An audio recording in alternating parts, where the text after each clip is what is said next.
Salut à tous, on se retrouve pour le deuxième épisode de la série Créons un logiciel ensemble.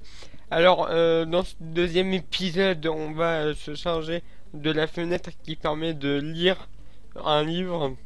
Donc, dans le dernier épisode, nous avons conçu cette fenêtre, donc la fenêtre du menu principal. Donc, je vous conseille de regarder l'épisode précédent avant de regarder celui-ci. Alors, on va tout d'abord créer une nouvelle fenêtre. Donc, on va aller dans Projet. On va aller dans Nouveau document. On sélectionne le projet. On va du coup créer une nouvelle fenêtre Windows. Une fenêtre Krypton. Hop. On va lui donner un nom. Je vais l'appeler...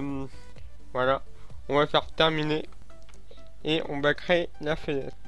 Donc voici la fenêtre. Donc vous pouvez remarquer qu'elle a le même design que le menu principal. Par contre, on va un petit peu la personnaliser. Donc on va aller dans ses paramètres, dans ses propriétés. On va déjà lui changer un peu le nom, enfin le texte de la fenêtre. On va mettre lecture. On va laisser lecture.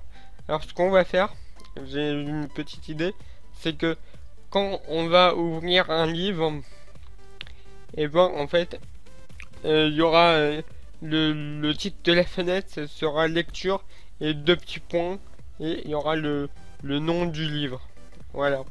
Donc ce bouton là en fait il va ouvrir une boîte de dialogue qui va demander de sélectionner un fichier. Et donc le fichier en fait ce sera le livre. Et quand on va sélectionner un livre, en fait ça va ouvrir cette fenêtre. Et donc en haut dans le titre ça va mettre le nom du livre. Donc voilà. Donc on va un peu l'agrandir. Alors donc on va modifier quelques autres paramètres. Le start position, on va le passer à center screen pour que la fenêtre s'ouvre au milieu de l'écran. On va enlever le bouton qui permet d'agrandir la fenêtre, donc c'est Maximus Box. Voilà, on va passer cette propriété à false. Et donc voilà pour l'instant. Donc dans cette fenêtre, alors il y aura déjà un menu. Alors on va aller dans l'onglet menu et on va sélectionner la barre d'outils. On va lui mettre une barre d'outils. Voilà. Donc ça sera peut-être un petit peu moche, mais c'est pas grave. C'est pas grave. En fait là, la petite barre qui vient d'apparaître, en fait, ce sera une barre de menu où il y aura puis fichier, édition. Donc voilà.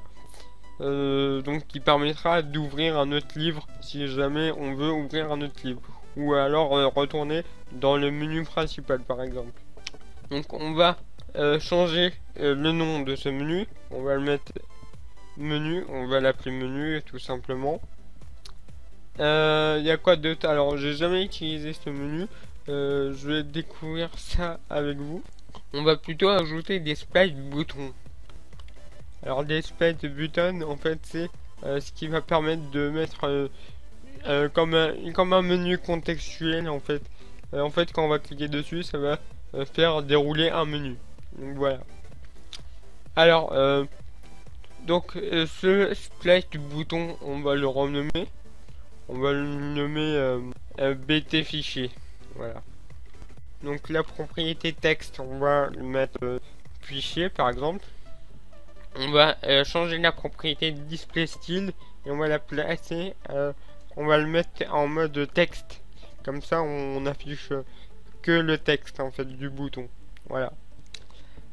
Donc dans ce menu fichier, on va mettre des choses. On va mettre par exemple, on va mettre ouvrir un nouveau livre. On va mettre un nouveau bouton juste en bas qui va s'appeler bah, fermé. Alors nouveau, ouais, nouveau livre. Ce qui va permettre en fait de afficher la fenêtre et qui permet de créer un nouveau livre. Alors pareil, on va changer le nom. Donc, MN pour menu et tirer du bas nouveau livre. Et ensuite, on va mettre fermé. Voilà, ce qui va permettre de fermer la fenêtre et ouvrir la fenêtre du menu principal. Voilà. Donc, on va tester ça. Je vais juste créer un événement clic lié à ce bouton lire livre et pour permettre d'ouvrir la fenêtre. Donc après on changera cela plus tard, mais pour l'instant ce bouton il servira juste à ouvrir cette fenêtre. Mais plus tard il va d'abord demander de sélectionner un fichier pour permettre d'ouvrir la fenêtre. Donc on va aller dans l'onglet fenêtre, ouvrir une fenêtre. Donc on sélectionne la fenêtre, on fait OK. On essaye d'exécuter pour voir. Donc je clique sur lire un livre. Et là il y a la fenêtre qui s'affiche. Alors vous pouvez voir que si je réduis la fenêtre, et ben le menu il suit avec. Et donc si je clique sur fichier, il faut cliquer sur la petite flèche, voilà. On a nos trois petits boutons, voilà. Alors ce qu'on va faire, c'est qu'on va un peu designer, rajouter des choses. On va rajouter une image. Alors c'est une image, on va rajouter en fait cette image là. On va rajouter cette image là dans la fenêtre en fait. Comme ça fait un effet livre. On va ajouter un contrôle qui s'appelle zone d'image. Alors la zone d'image elle doit commencer à peu près allez, d'ici. Et on va on va la mettre jusqu'au bout. Alors je laisse une petite marge, vous allez voir pourquoi. Je laisse une petite marge pour pouvoir choisir le contour du livre en fait. Donc voilà notre image. Donc on va choisir une image. Alors déjà le mode de redimension on peut mettre à stretch image. Voilà, comme ça l'image elle se redimensionne bien comme il faut. Et on va choisir une image. Donc la mienne elle est dans le bureau. Et c'est cette image là. Voilà. Alors je sais pas si c'est beau. Ouais, ça a l'air de bien aller avec la fenêtre. Donc voilà, donc en fait on va ajouter aussi une autre zone d'image qui va en fait faire le contour du livre en fait. Donc voilà, donc déjà au niveau de la dimension, est-ce que c'est bien au niveau de la dimension du livre? Ça dépend après de la police du truc en fait, la police de caractère du texte. Bah écoutez, on verra. Je pense que là c'est bon. Là je pense que c'est bon. S'il faut changer quelque chose, je le ferai en off s'il y a quelque chose qui ne va pas. Alors ce qu'on va faire c'est que comment on va faire? J'aimerais bien faire ça bien. En fait là ce qu'on va faire c'est qu'on va cette zone d'image en fait va faire le contour du livre en fait. Du coup comment on va se débrouiller pour faire ça? Enfin non attendez, on va plutôt utiliser les propriétés size, non pas size mais location plutôt, pour bien que ce soit bien autour mais bien comme il faut, enfin que ce soit symétrique de tous les côtés en fait. Donc là la location du livre elle est à 32 au niveau de l'Y, donc l'image secondaire elle est à 32 aussi. Donc ce qu'on va faire c'est que on va diminuer ce chiffre, on va le passer à... est-ce que c'est bon là? On va le mettre à 23. 23 c'est bien. Bon. On va mettre comme ça, hop. Normalement ça doit être à 925. Ouais, bon, 926. On va mettre à 5, voilà. Et du coup au niveau du size, enfin au niveau Y, on va le faire descendre bien bas. Enfin on va descendre ça. En fait là c'est le contour du livre en fait. Ne vous inquiétez pas, là on voit plus le livre, mais en fait c'est pour quoique au niveau de au niveau de la hauteur, on n'est pas obligé de dépasser un petit peu, on va juste faire sur les côtés en fait. Voilà, donc là c'est bien. Donc là on va aller dans le concepteur de fenêtre et on va mettre en arrière-plan. Voilà, comme ça en fait ça fait le contour du livre, et comme ça on pourra, l'utilisateur quand il va créer son livre, il pourra choisir sa couleur du contour de son livre. Voilà, comme ça fait un petit une petite personnalisation en plus. Voilà, donc le nom, on va changer le nom quand même, on va l'appeler couleur contour. Désolé s'il y a des fautes d'orthographe, mais voilà. Donc voilà, donc après avec la propriété backcolor, on pourra personnaliser le contour, donc ça fait un petit truc sympa comme vous pouvez le voir. Alors là à l'écran on est dans le concepteur, donc ça se voit pas beaucoup, mais voilà, on peut faire le contour comme on veut. Donc par exemple là j'ai mis black, mais voilà, donc par défaut on va mettre quoi par défaut? Voilà, c'est bon. Voilà, par défaut ça sera comme ça. Alors maintenant, comme ça c'est une image, hein, c'est pas un vrai c'est pas le vrai livre, hein, on peut pas écrire dessus pour l'instant. Ce qu'on va faire, comme on est dans la lecture d'un livre, on va rajouter des zones de texte. Alors il y a des zones de texte Krypton, il y a des zones de texte normales. Moi je préfère les zones de texte normales parce que on peut les personnaliser via l'éditeur de fonctions, alors que les étiquettes Krypton on peut pas, ou alors on peut, mais je sais pas comment. Voilà, donc on va mettre des labels sur la page, donc voilà, et on va en fait descendre comme ça. Donc voilà, alors juste je vais juste peut-être, ou alors non, je vais faire en sorte que ce soit transparent, comme ça fait un joli truc. Alors on va essayer de descendre jusque là. Alors oui, on va faire un truc transparent pour que ce soit un peu plus cool. Donc on va mettre, alors c'est dans le web, et on va cliquer sur transparent. Ah oui mais ça prend la couleur de... Ah ouais, ah mince. Ah oui, j'avais oublié ce petit détail.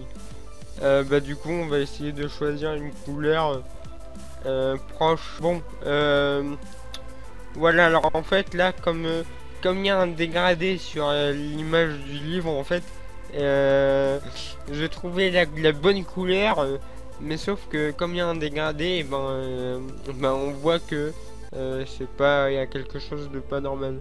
Bon, pour l'instant je vais le laisser comme ça. Je vais juste changer le nom, le nom du contrôle. Alors je l'appelle LB page 1. Alors il y aura un bouton qui permettra de changer de page, hein, de tourner les pages en fait. Donc il y aura pas de limite de page en fait. Donc voilà, vous pouvez créer un livre de 1000 pages si vous le souhaitez, mais voilà. on va mettre ça sur l'autre page. On va un petit peu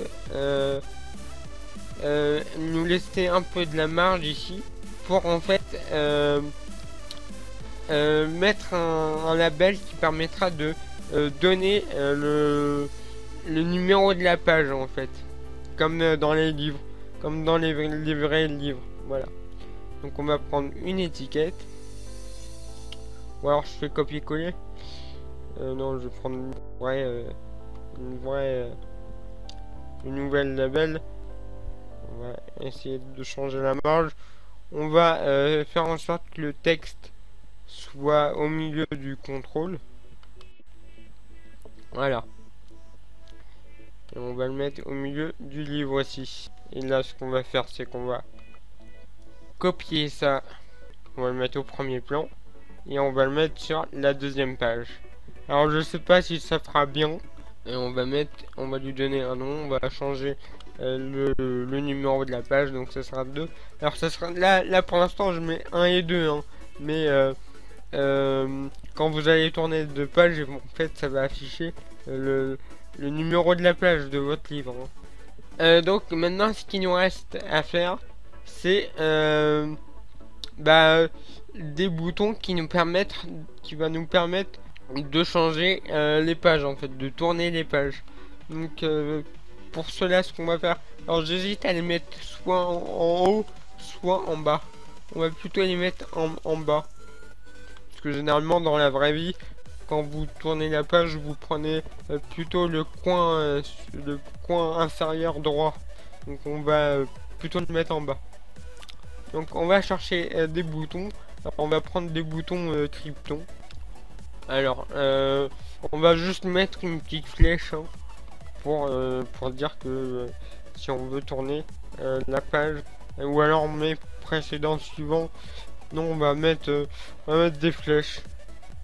Et vous savez quoi, je viens d'avoir une idée. Alors je sais pas pourquoi le texte il veut pas s'afficher là. Ah oui, c'est parce que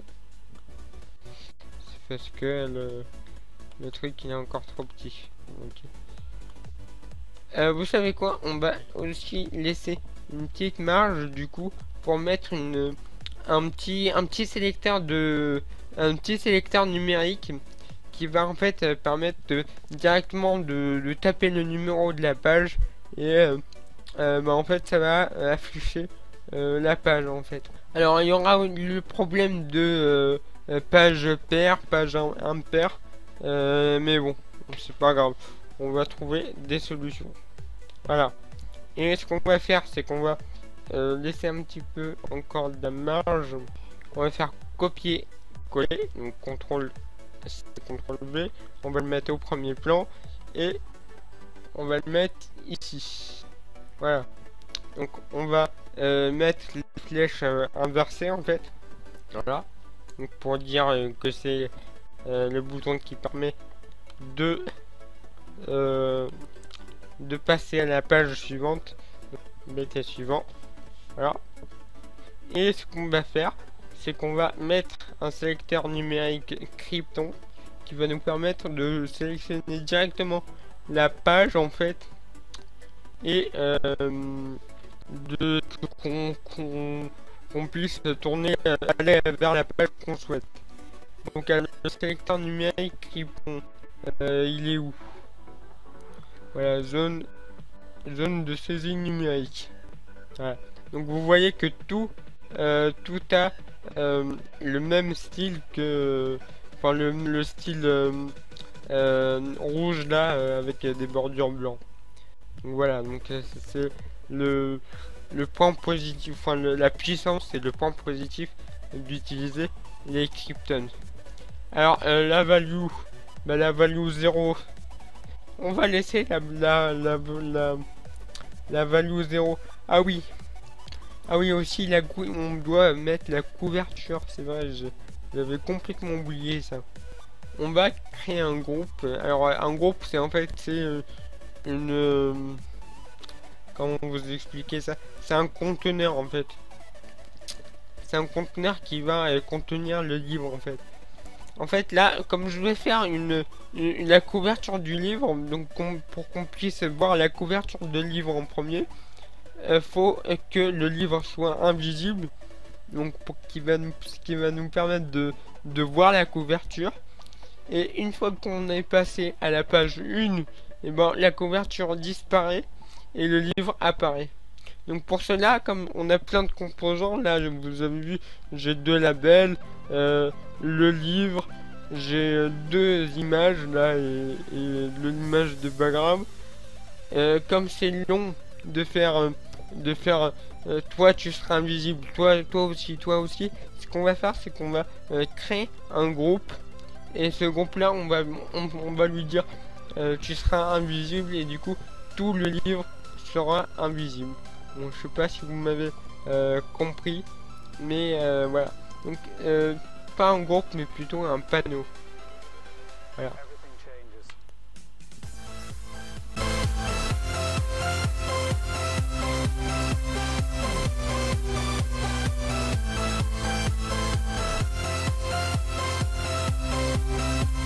Bon, voilà, j'ai mis tout ce qui concernait le livre.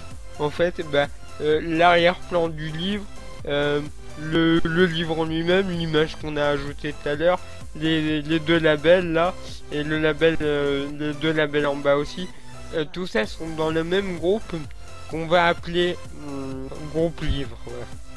Comme ça, on pourra directement changer les propriétés du groupe, ce qui va permettre d'affecter les membres de ce groupe. Voilà. Alors il y aura aussi d'autres fonctionnalités qui permettent, par exemple le marque-page. On va essayer d'introduire un marque-page. Alors je sais pas du tout comment faire pour introduire ce marque-page, mais on va essayer. On va essayer d'introduire le marque-page. Alors j'aimerais tester le projet parce que là ça fait une trentaine de minutes que je tourne. Enfin, je sais pas en montage combien ça fera, mais là ça fait plus de 30 minutes. Non, ça fait même une quarantaine de minutes. Donc ce que je vais faire, c'est que je vais arrêter ici. Je vais peut-être continuer hors caméra pour qu'on passe un peu à la programmation. Donc on va ouvrir la fenêtre, donc lire un livre. Oula, bah, moi j'en dis que c'est bien. C'est bien, ça rend pas mal. Alors juste on voit un petit peu le groupe. Alors le groupe c'est le conteneur là, les bordures blancs. Donc ce que je vais faire, c'est que je vais corriger ça, mais hors caméra. Voilà, donc voilà. Au niveau de la barre de menu, je pense qu'elle est un peu vide. Il n'y a que le bouton fichier. Donc je sais pas si je vais la garder ou si je vais la supprimer. Mais pour l'instant je vais la garder. Et ce que je vais faire, c'est que je vais mettre des boutons qui permettront de mettre un marque-page. Comme ça il suffira de cliquer sur le bouton et reprendre la lecture là où on sait. Donc voilà à quoi ressemblera la fenêtre de lecture. Donc je sais pas si vous trouvez ça joli. Moi je trouve ça pas mal. Après il y a des trucs à améliorer, par exemple les bordures là, supprimer la petite bordure blanche. Mais à part ça, moi je trouve que c'est assez joli. En fait la barre en haut, en fait elle n'est pas si moche que ça parce que elle va bien avec la couleur du livre. Donc ça va. Donc bah voilà. Donc bah on se retrouve pour la prochaine fois pour continuer le logiciel. Alors je vais peut-être continuer hors caméra pour rajouter des petits trucs. Mais voilà. Mais dans le prochain épisode on va peut-être attaquer, même sûrement attaquer la programmation. On va un petit peu programmer tout ça. Alors ce qui serait un peu chiant, c'est au niveau des pages paires, impaires par exemple, parce que là si je tourne la page, en fait là en fait le numéro sera 3 et sera pas 2. Et du coup ça serait un petit peu chiant par exemple si je décide de mettre page 3.